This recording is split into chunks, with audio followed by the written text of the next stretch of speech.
Antes de tu ir pro próximo aí, rapidinho. Cara, puta, é que tudo que eu falo aqui, na minha cabeça, eu fico assim, caralho, como eu sou burro. Mas porque eu realmente não manjo, eu não sou cientista.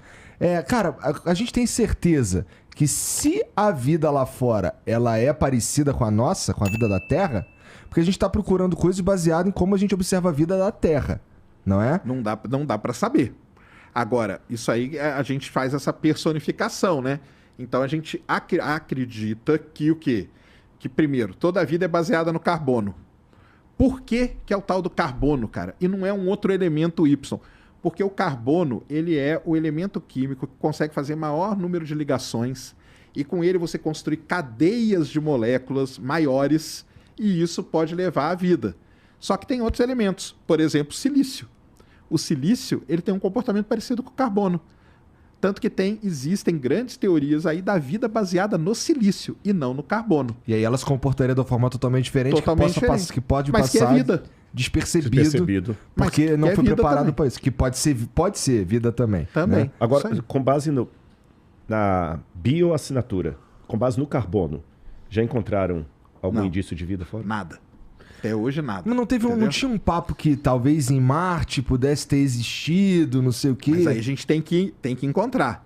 Por que Marte é tão falado? Porque Marte teve todas as condições que a gente conhece daqui da Terra, que foram as mesmas condições para a vida se desenvolver. Mas há muito tempo atrás. Há 3 bilhões de anos atrás. Possivelmente água, né? Isso. Marte teve água, porque tem rios ali, marcas. As rochas são redondinhas, igual as rochas que a gente vê no fundo do rio aqui. Marte teve uma temperatura boa, não era tão frio, teve atmosfera, ou seja, todas as condições estavam ali. A vida se desenvolveu? Aí a gente não sabe. Caralho, como é que a gente olhando um bagulho 3 bilhões de anos depois, supostamente, sabe que lá tinha uma atmosfera? Isso pra mim, como eu não sou cientista, parece um puta de um chute. Parece, né? Mas não é não, cara. Porque o que a gente vê? A gente vê a rocha. A rocha, por isso que o geólogo não só... A rocha danada. Não acreditem no Sheldon, né? Porque o Sheldon do Big Bang Theory fala que geólogo não é cientista. Aliás, ele zoa com isso toda hora. Porra. Você faz geologia? O que é isso? Geologia não é nada, entendeu? Mas a rocha diz muita coisa pra gente, cara. Porque quando a gente analisa as rochas lá em Marte, com os rovers que estão lá andando, eles conseguem ver os elementos químicos, estudar. E com aquela descrição química daquela rocha, a gente tem uma ideia de como que era a atmosfera dali. Porra. Então a gente consegue, a gente volta no tempo, então a gente consegue ter uma ideia de como que era Marte. Fora isso, tem várias outras características. Nessa hora o Gordão Foguete solta fogos, porque é a mistura, é o tesão dele misturado com a área dele. Aí sim, né? aí que eu gosto, exatamente.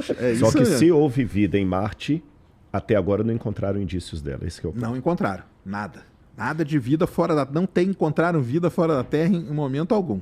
Aí você estava falando do James Webb lá. James Webb. Dos objetivos dele. Aí você chegou no lance da bioassinatura, em exoplanetas, etc. E ele nunca, cara, foi feito para comprovar ou refutar o Big Bang. Então, o que aconteceu? Vamos lá. Eu falei que tem vários modelos para o início do universo. Que tem essa briga acadêmica, igual o Rodrigo falou. Existe um cara muito famoso nessa brigaiada toda, chamado Eric Lerner, entendeu? Aí, o que aconteceu foi o seguinte, prestem atenção, pessoal. Quando saíram as primeiras imagens do James Webb, um astrônomo resolveu escrever o seguinte: cara, que imagem fantástica. Estou vendo aqui que nós vamos ter que rever tudo que a gente já sabe. O cara escreveu, cara, numa questão assim, cara, olha aqui quanta coisa legal que o James Webb está mostrando pra gente, cara. Provavelmente vai ter muita coisa nova e tal. O Eric Lerner, que é esse cara, pegou esta frase desse astrônomo e fez um artigo falando, olha aqui o que os astrônomos estão falando, que vão ter que rever tudo. Só que o astrônomo, hora nenhuma, falou que tinha que rever o Big Bang. O Eric Lerner, ele é de qual... Ele faz o quê? Ele não é astrônomo? Não, ele é astrônomo. Ele é astrônomo, mas ele é um cara que a linha dele de pesquisa e as teorias dele, ele não é defensor do Big Bang. Entendeu? Ele é desses outros modelos do início do universo. Então, ele falou assim, os cientistas não defendem o Big Bang? Olha o que o cara tá falando aqui, que vai ter que rever tudo. E aí, por conta dele, ele colocou lá, rever tudo, inclusive o Big Bang. entendeu? E aí esse negócio espalhou pelo mundo, cara. Entendeu? Foi pelo mundo inteiro o pessoal falando aí, ó, o James Webb refutando o Big Bang e tal. Mas não, cara, hora nenhuma foi isso. Aí vem as imagens, né? Aí o pessoal fala assim, olha essa imagem aqui, não era para estar vendo isso. Sim, era para estar vendo isso. Lembra da expectativa, do esperar que o Rodrigo falou? Os astrônomos já sabiam, cara, que a gente ia ver aquilo lá que a gente está vendo. Mas estamos falando da foto que foi tirada a 13,6 bilhões de anos-luz. Que não é 13,6 ainda. Ainda. Aliás, o James Webb não vai chegar no 13,6. Qual que é a data que ele chega? O James Webb, a expectativa dos astrônomos é que ele consiga chegar ali a 13. Talvez 13,5, uma coisa Deixa eu fazer uma pergunta de leigo aqui. Vai lá. 13,5. Universo 13,7. 13,7, 3,8, isso. Então eu estou dizendo que ele fotografou, porque é isso que do ponto de vista leigo passa. Isso aí. Ele fotografou o universo com 300 anos de idade. 300 milhões de anos. 300 milhões de anos de idade. Isso aí. Obrigado. 300 milhões de anos de idade não está muito adulto? Não sei se você entendeu o ponto. Foi aqui no Flow que até alguém falou assim. O próprio Marcos falou, tá adulto demais. Tá adulto demais. Eu vou tirar uma foto sua com 2 anos de idade e você tá com a mesma cara de hoje. A impressão que passa pra gente que é leigo é essa. Tá entendeu? ótimo. Mesmo. mesmo. É dúvida honesta aqui. Tá. Não é nem debate, é dúvida honesta. Sim. Então vamos lá. Quando o James Webb vê aquela galáxia ali, que na verdade é um ponto. Porque outra coisa, tá? Naquela foto lá que a gente vê, a gente não vê essas galáxias aí, tá? Porque essas galáxias, cara, são pontinhos vermelhos ali que estão escondidos ali. O cientista que fica ali trabalhando e olhando, ele fala, vou pegar esse pedacinho aqui, vou aumentar ele. Bota a foto aí pra nós, Jean, do James Webb. Coloca aí, ó, SMACS 0723. Coloca essa foto aí. O que acontece, então? Aquela galáxia, ela tá do jeito que a gente imaginou que ela tinha que ser com 300 milhões de anos mesmo. Por quê? O pessoal vê uma galáxia e pensa que a galáxia é a galáxia como a nossa. Isso aí. Então tá aqui.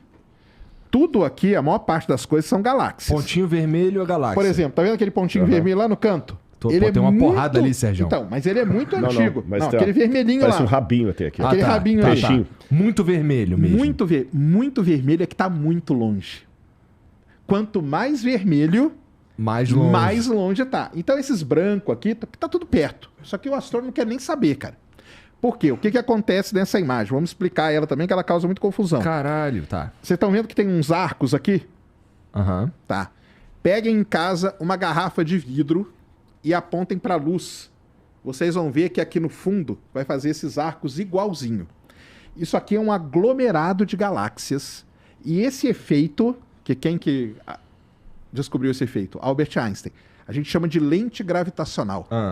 Então a gente pega coisa que está muito longe, que a gente não conseguiria ver, e esse aglomerado de galáxias faz o quê? O efeito de lente, ele aproxima pra gente. Só que além dele aproximar, ele distorce também. Por isso que fica esses arcos aqui.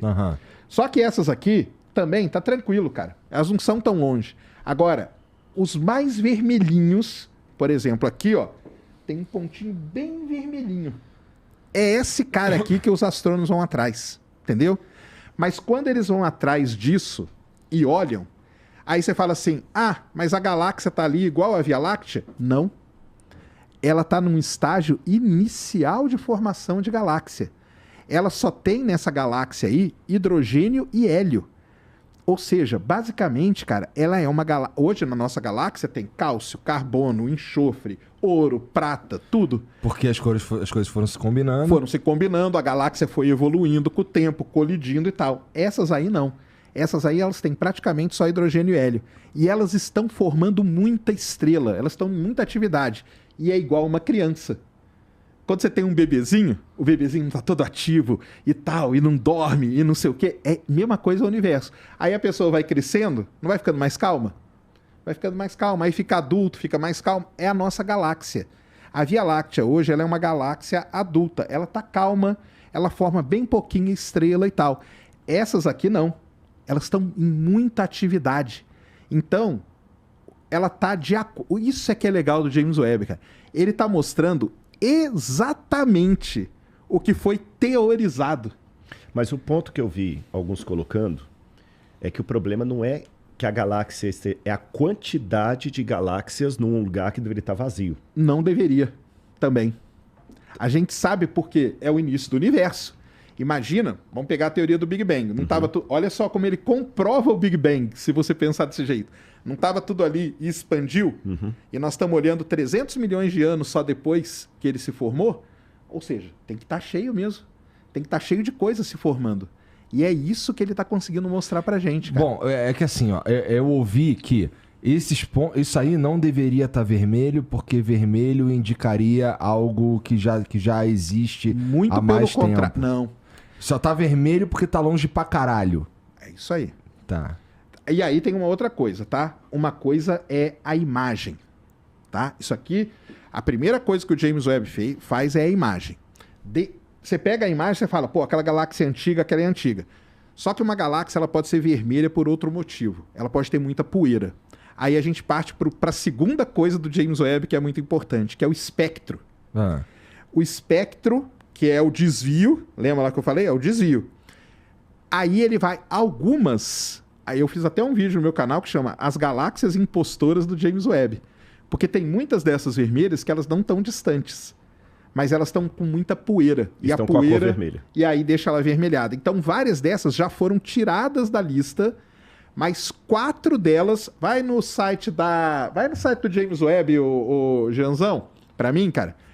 Pode colocar aí ESA Web, que você vai achar. Semana passada, 4 de todas essas que o pessoal anunciou e tudo, 4 delas foram comprovadas. Comprovadas por conta de quê? Por conta do espectro, cara. Então, quando você faz o espectro, não tem como mentir. Vai andar, acho que vai ser a próxima aqui. Vai para a próxima aí. Ah, não, desce aqui. Caramba, não tá aqui não. Tem que procurar no... Essa aí foi no ESA Web, né? Tenta aí procurar no site da NASA, ou James Webb mesmo, porque tem a da semana passada, que é legal pra caramba, porque aí ele tá vendo outras coisas, morte de estrela e tal. Beleza, vou achar aqui já. Tá. Então, ela tem que... Primeiro, ela tem que estar vermelha porque ela está muito longe. Segundo, os elementos dela, por espectro, mostram que elas são ricas mesmo em hidrogênio, em hélio, que está tudo de acordo com o que foi teorizado. E a quantidade, sim, cara, tem que ter muita. O problema é que a gente, antes do James Webb, a gente tinha o Hubble. O Hubble só tinha uma capacidade. O James Webb está mostrando para a gente muito mais. E está de acordo com a teoria. Então, na verdade... primeiro, né? Lembrando, ele não foi feito para refutar e nem para comprovar o Big Bang, tá? A gente analisa isso para entender como que essas galáxias se formaram. Mesmo porque o James Webb, cara... Não é no Flickr, não. É que é das... Eu fui no site da NASA e eles mandaram aqui, ó, direto pra... Não, é que é uma da... Pô, saiu semana passada. Eu vou ver se eu acho aqui. Já vai ali em 2023 ali, ó. Desce aí. Tá ali, ó. Deixa eu ver aqui. Esse é o Hubble, né? Esse aí é o Hubble, mas aqui é o Webb no mesmo ponto. Eles mostrando que o James Webb vê com menos de um dia é mais do que o Hubble vê com 11 dias. Só pra você ver a capacidade dele, tá? Cara, depois eu vou achar aqui e te mando pra você colocar. Olha que interessante ali. Ali no Hubble, é claro, assim, você falou, são tecnologias diferentes, construções diferentes e tal. Mas o Hubble, ele vê as coisas mais avermelhadas, não é? Olha ali, ó, a gente vê, se a gente for comparar os pontos, no Hubble, aquele ponto mais redondão ali à direita, que tá, sei lá, branco. Ali tá mais alaranjado. É. Mas aí é porque aqui o James Webb tem uma capacidade maior. Então ele tá mostrando que aquilo lá não é tão antigo assim como o Hubble mostraria só por imagem. Entendeu? Por isso que é uma coisa muito importante. Uma coisa é a imagem, a outra coisa é o espectro. Então, quando você faz o espectro e você mede realmente o desvio, é aí que você vai saber se aquilo lá é realmente antigo. Então, isso é muito importante. Então, pessoal, não tem isso. Mesmo porque não vai ter nunca como a gente chegar no Big Bang. Porque o que acontece? Na teoria, usando, né, o que a gente conhece, o universo começou. Ele passou por um período inflacionário, que é quando ele cresceu muito e muito rapidamente, e depois veio um período chamado Era das Trevas, aonde não tinha nada, entendeu? Não tem luz naquele período. Então a gente nunca vai conseguir ver aquele período. Passado esse período, vem a época da reionização, que é essa aí que deve ter acontecido entre 13,6, 13,5 bilhões de anos atrás, mais ou menos. Que é onde o James Webb vai conseguir ver. Aonde exatamente, a gente não sabe, porque as técnicas de processamento de imagem também, elas vão se desenvolvendo, entendeu? Pode ser que a gente consiga ver um pouquinho mais do que até ele foi programado, que vai ser legal pra caramba, ou não. Mas hoje a gente já está vendo ali 300, 340 milhões de anos depois do Big Bang, de acordo com a teoria que a gente usa. Agora, uma pergunta que eu já vi que o Sérgio é bem didático para apresentar as coisas. Quem discorda do Big Bang apresenta que argumentos na academia? Assim, 2 ou 3, só para a gente saber. Cara, então, tem o pessoal que fala assim, que isso aí sempre existiu, entendeu? Que as galáxias estão lá, as outras estão aqui. E aí eles vão para o lado do destino do universo, que é o outro lado da cosmologia, entendeu? Então a cosmologia ela estuda o início, que é isso que nós estamos falando, mas o final, como que o universo vai acabar? Se é que ele vai acabar. Então o pessoal usa as equações, porque tem o seguinte também, galera. O Einstein, beleza, ele é comprovado e tal, mas ele não é o verdade absoluta de tudo. Existem equações modificadas, que o pessoal trabalha as equações ali. E ao modificar as equações, e aí aplicar a mesma coisa que o Lamarck aplicou, você mostra que, cara, não teve esse início desse jeito, entendeu? O universo sempre estava ali, a gente não volta para um ponto infinitesimal, que a gente chama de singularidade e tal. A gente volta, só que não volta tanto assim, volta até um certo ponto, e a partir dali começa. Então, por exemplo, volta até 300 milhões de anos, mas aí depois as coisas começam a expandir de novo, entendeu? Então vão tendo essa. A do buraco negro, por exemplo, é uma, se você pensar bem, é uma excelente teoria. Teoricamente, a gente nunca vai chegar na borda do universo. Buraco negro também a gente nunca vai chegar na borda. O universo, de acordo com o Big Bang, pode ter começado por uma singularidade. O buraco negro, no fundo dele, você tem uma singularidade. E as coisas estão expandindo dentro daquela coisa que você não chega na borda. Que é muito bem o que acontece, mais ou menos o que acontece no buraco negro. Então a galera que defende que a gente vive num buraco negro, cara, tem vários argumentos deles que você olha assim e fala, caramba, cara, isso faz muito sentido, entendeu? Só que aí começa a ter outros. Então, por exemplo, a quantidade de hidrogênio e hélio no universo, essas outras teorias, elas começam a falhar. E aí o Big Bang começa a ganhar mais terreno em cima disso. Mas eu suponho, Rodrigão, que nada disso daí invalide completamente a teoria do design inteligente como vocês pensam, né? De jeito É claro que dentro do design inteligente existem, como você falou, várias correntes que, sei lá, discordam até mesmo na idade do universo e tudo mais. Mas o que está sendo, o que a gente está mostrando, o que aparece do James Webb, que é pelo que o Sérgio está falando, é basicamente o que a gente já esperava, pelos modelos matemáticos que a gente já criou e tudo mais, não sei o quê. A gente meio que a gente tem uma ideia que não invalida o que você acredita. É correto dizer isso? Corretíssimo. Tudo que o Sérgio falou aqui, eu não posso falar assim, eu concordo com isso ou com aquilo, porque não é minha área. Igual ele falou do buraco negro. Poxa, eu achei legal. Primeira vez que eu ouvi falar.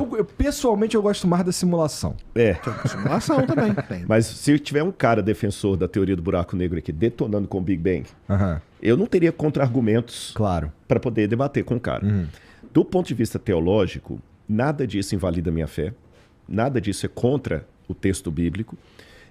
Eu só tenho uma questão e 2 perguntas, além de tudo que o Sérgio testemunhou da experiência intelectual dele. A minha questão é, a ciência não responde tudo. Há limitações nela. Nem tudo passa pelo crivo do método científico. Como ele falou de maneira muito honesta aqui, há muito mais... Ele não falou essa frase, mas eu quase subentendi. Há muito mais perguntas do que respostas. Exato. Há muitas coisas que a gente não sabe. Muita coisa que a gente não sabe. E aí, eu só tenho 2 perguntas que me levam a crer nesse primeiro momento. Por que existe algo ao invés de nada? Isso é uma questão muito válida. E por que a música ao invés de ruído?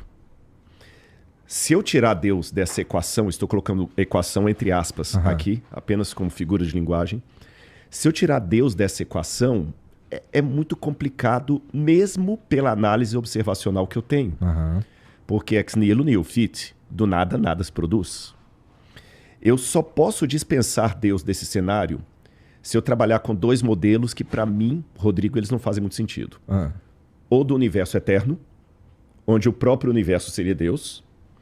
Só que, filosoficamente falando, aí eu vou me afastar da ciência e vou entrar na filosofia, que é a minha área. Tá bom. Se o universo é eterno para trás, esse momento nunca chegaria. Ele nunca chegaria. Se ele é eterno, ele está se expandindo para onde? Você está entendendo? Se ele é eterno, ele está se expandindo para onde? Não tem para onde expandir. Ele já teria chegado lá. Sim, ele é eterno, então ele é. Ele é. Né? Você está entendendo? E como nada desses modelos gozam de... Eu acho assim, mesmo o multiverso, a menos que o Sérgio me surpreenda com alguma evidência que eu não conheço, mas tô falando que não é provocando, não é porque eu não conheço mesmo. Multiverso, para mim, tá mais para Marvel do que para a ciência. Você tá entendendo? Então, assim, tem que ter uma causa primeiro. Vou ser bem aristotélico aqui. Eu não estou falando ainda que essa causa primeira é o Deus de Israel, que é o Deus da Bíblia. Eu estou falando apenas que é uma causa primeira. Ainda não estou legislando se ela é inteligente, se ela é pessoal. Uma causa primeira. E essa causa primeira não pode ser o próprio universo, porque o universo não pode se formar do nada. Tem que ter algo que formou o universo. E esse algo tem que ser antes, além da matéria, do tempo e tudo mais. Eu ia falar, o exército, o universo não pode ser a causa primeira. Mas Deus, na tua fé, é a causa primeira, né? Por que ele é a causa primeira? Obrigadão, viu? Por que Deus é a causa primeira? Eu vou trabalhar com o modelo do Big Bang até que me deem mais outros. Tá bom. Tá bom? O Marcos não vai ficar chateado comigo, não, já falei isso com ele. Leigamente, eu trabalho com o modelo do Big Bang até que eu tenha outro melhor. E o Sérgio está liberado para me corrigir se eu falar alguma bobagem aqui. Mas ele é o melhor, o que a gente tem até agora, ele é o melhor mesmo, que explica... Se amanhã aparecer outro... E pelo que eu entendi do modelo do Big Bang, o tempo teve um começo, a matéria teve um começo, a energia teve um começo, a gravidade teve um começo, tudo teve um começo. Então essa causa primeira, para ser, no sentido aristotélico, a causa primeira do universo, ela tem que ser anterior a ele. E por ser anterior a ele, ela não pode ser restrita às dimensões temporais, gravitacionais, espaciais, senão ela não pode ser causa primeira. E por não ser delimitada por essas questões, ela tem que ser eterna. Se ela é eterna, não precisa de alguém gerá-la. Porque se tem alguém que a gera, aí eu vou cair num retrocesso infinito. Alguém precisa ter gerado aquilo ali, exatamente. Por aí vai. E essa causa primeira, que em teologia nós chamamos de Deus. E as minhas duas observações que eu faço só no mundo acadêmico são as seguintes. Letra A. Por que a academia pode aceitar vários tipos de acadêmicos discutindo academicamente a hipótese do buraco negro, do Big Bang, do outro? Design inteligente é anticiência. É lógico, claro e evidente. Depois da nossa conversa, eu fui ler um pouco mais sobre design inteligente e realmente em tudo quanto é lugar é tratado como chacota. Como chacota, pseudociência. É lógico, claro e evidente que se Deus, nessas dimensões que eu estou colocando, existir, até a palavra dimensão é complicada. Teilhard de Chardin dizia que a gente só fala de Deus o que ele não é. Porque o que ele é em essência, até puxando Santo Tomás de Aquino, é difícil, né? Ele não pode passar pelo método científico. Porque qualquer coisa para passar dentro do crivo do método científico laboratorial, experienciável, tem que ser algo alcançável pela ciência. Sim. Se Deus for alcançável pela ciência, ele é pequeno demais para ser Deus. Ele precisa caber no nosso entendimento. Exatamente. Né? Então, a única maneira que Deus tem de caber no meu sentimento, agora eu já estou saindo da filosofia e estou entrando na teologia. Vai. Só tem uma maneira de Deus caber no meu sentimento, no meu entendimento, se ele se diminuir propositadamente. Aí Lutero dizia que os homens usam máscara para se esconder. Deus, ao contrário, usa máscaras para se revelar. E a teologia faz a diferença entre o Deus absconditus e o Deus revelatus. O Deus absconditus é esse Deus que... O meu doutorado em teologia, mas não é doutorado em Deus. Eu vou ficar a vida toda e não vou conseguir falar com ele nada. O Deus revelatus foi aquele que se diminuiu para entrar na minha dimensão e se tornar compreensível por mim, só que com um risco. Aí eu conto uma parábolazinha para você. Tinha um camarada que tinha um aquário cheio de peixes do mar. Ele tirava o sal da água, colocava o sal, cuidava direitinho, mas os peixes fugiam dele. Ele falou, pô, caramba, eu gasto um dinheirão com esses peixes, eles caem fora. O que ele falou, vocês têm medo de você porque você parece Deus. Tá, e o que eu faço então para eles saberem quanto eu me preocupo com eles. Só tem um jeito. Vira peixe. Vira peixe. Só que o dia que você virar peixe também, eles podem te rejeitar, porque você está muito parecido com eles. Então, Deus se diminuiu. A Bíblia é Deus falando com sotaque humano. Mas Deus em si mesmo, ele é incompreensível. Você está entendendo? Então, eu, Rodrigo, crente, falo do Deus revelado, da figura revelada de Deus.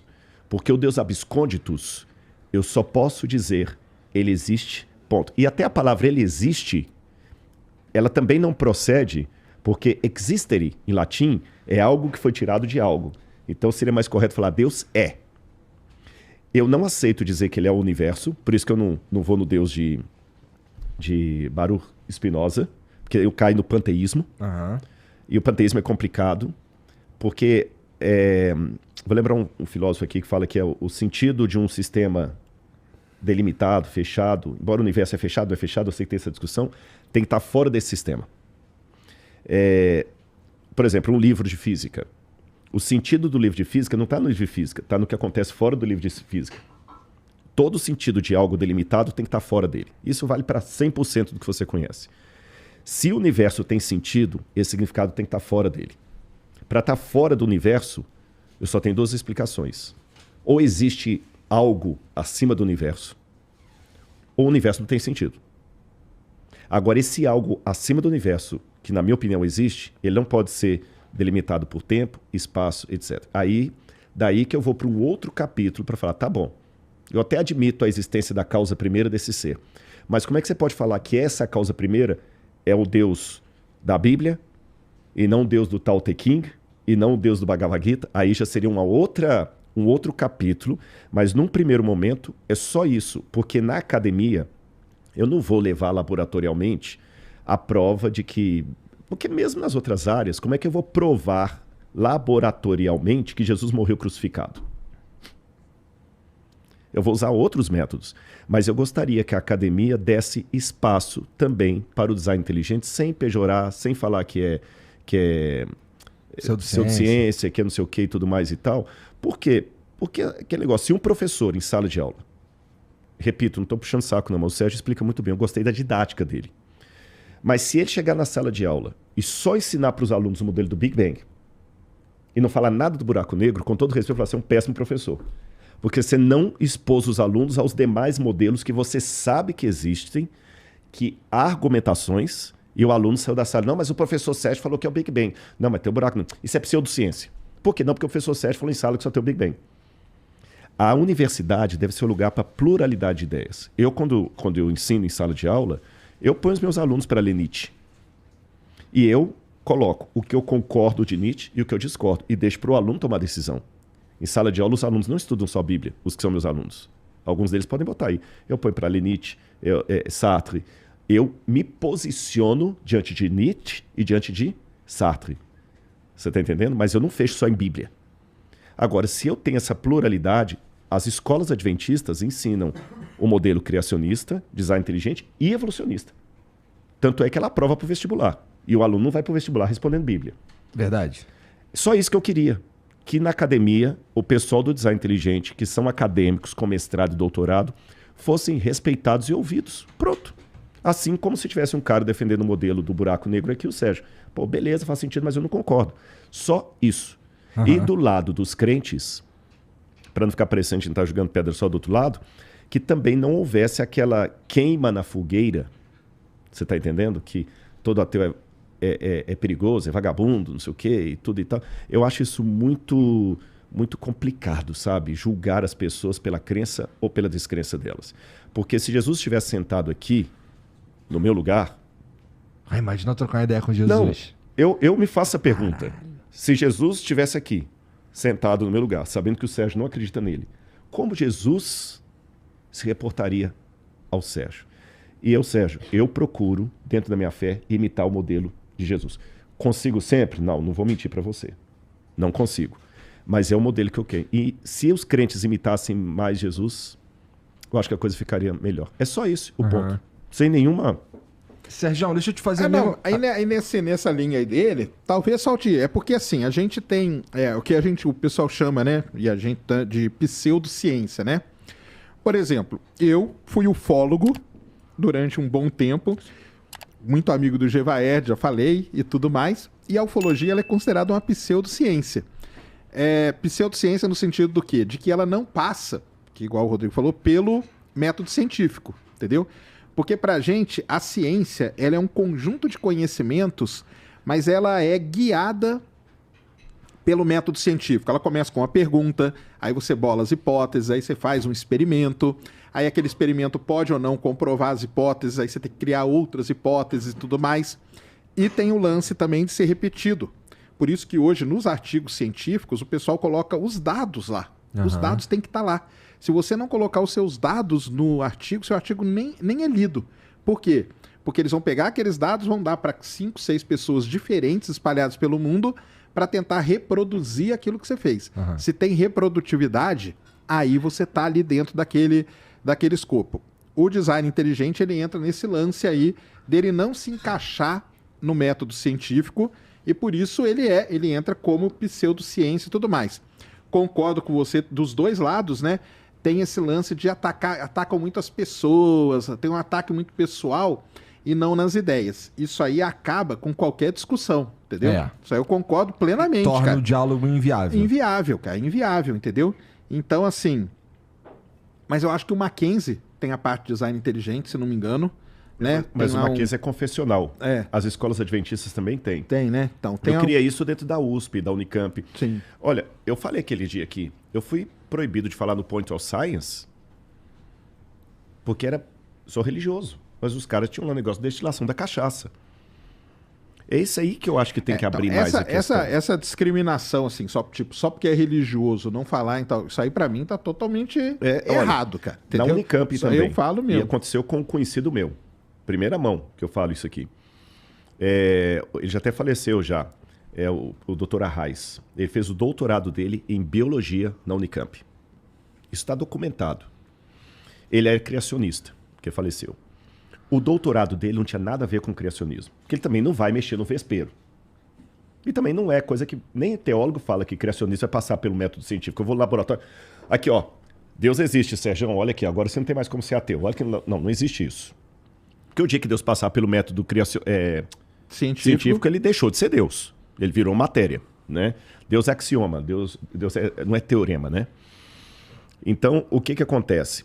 Ele teve um grupo de alunos da biologia que fizeram um piquete no dia da defesa lá, que tiveram que chamar a segurança interna e até a polícia e transferir a defesa dele para um outro prédio anônimo, porque eles não queriam que ele defendesse a tese de doutorado dele. Qual a razão? Porque ele escreveu na época para a Casa Publicadora Brasileira livros de ciência, que são usados na escola adventista, onde ele apresenta o modelo criacionista e o modelo evolucionista. Qualquer coisa que você aprende de Darwin fora estava ali. Ele com a professora Nair Eblin, que não é parente do Eblin, não. E só por isso o pessoal foi, não podemos deixar.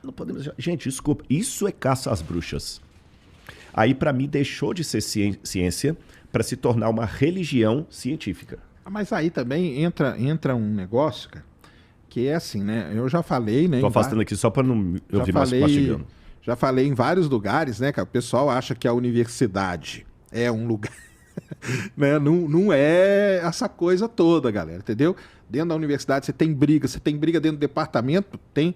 Cara, eu já fui de um departamento onde um professor ficava de frente para o outro e eles ficaram 20 anos sem se falar, porque eles eram brigados, porque um concordava com uma coisa, o outro concordava com a outra, e em vez deles conversarem nas ideias, eles ficavam atacando o outro, entendeu? E isso é a coisa que mais acontece dentro da universidade. O problema, né, que é problema, não sei nem se é problema ou não, é que dentro dos departamentos tem um ciclo, né, de chefe de departamento e tal, que isso vai mudando. E o que acontece? Então, um grupo A hoje é chefe. Aí daqui 2 anos é o grupo B. Quando o grupo B for o chefe, o que ele vai fazer com o grupo A? Detonar, fuder. E assim é, cara. E aí, isso é um grande problema que tem. Cara, eu já mandei... por conta de várias outras coisas, eu já mandei artigo, eu já mandei projeto, cara, que o cara chegou para mim e falou assim, você tá aqui seu projeto, ó, no lixo. Na minha frente ele jogou, cara. Ele nem abriu. Mas aí é um problema que tem dentro da universidade isso aí, entendeu? Que como que vai resolver? Não faço a menor ideia, cara. Vai ser muito difícil, entendeu? Igual você falou do professor Arraes, né? Só porque ele escreveu a parte criacionista num livro, mas ele também escreveu a parte evolucionista, tava ali. E o que ele ia defender na tese de doutorado dele era o quê? Eu não sei o assunto, mas não tinha nada a ver com... o que eu tô falando assim, é um negócio que não tinha nada a ver e aí não vão deixar o cara defender por conta daquilo. Então, começa a ter... Universidade, cara, começa a ter essas rixas, esses problemas, porque podia ser também, não sei dessa história, mas pode ser que esses alunos lá foram incentivados por um grande opositor dele. Entendeu? E aí o cara falou, cara, galera, vai lá ó, e não deixa, faz alguma coisa lá. Porque isso acontece, cara. Isso acontece. Eu já tive aluno meu que chorou na hora da defesa porque um cara que estava lá, que era contrário a mim, foi lá só para detonar o cara. O cara chorou na defesa. Isso acontece dentro da universidade, cara. Isso é a coisa mais normal do mundo. É horrível, entendeu? Isso acontecer. É horrível. Mas, infelizmente, somos seres humanos. É horrível e, infelizmente, é medieval. É? Aí parece aquele período do Santo Ofício. Roma locuta finita causa est. Se você não fala de acordo com o cânon da igreja, index prohibitorum, a gente tá voltando para a Idade Média. Só que aí esse cânon aí, dentro de um departamento, ele fica mudando a cada 2 anos. E aí o que acontece? As coisas não vão para frente, cara. Entendeu? Não vão para frente. Porque hoje é o grupo A, amanhã é o grupo B. O grupo B vai detonar o A. Quando o A voltar, ele vai detonar o que o B fez. E aí fica nesse ciclo, cara. Só um querendo detonar o outro e fica todo mundo só de lado ali e não progride, cara, o negócio. É terrível isso.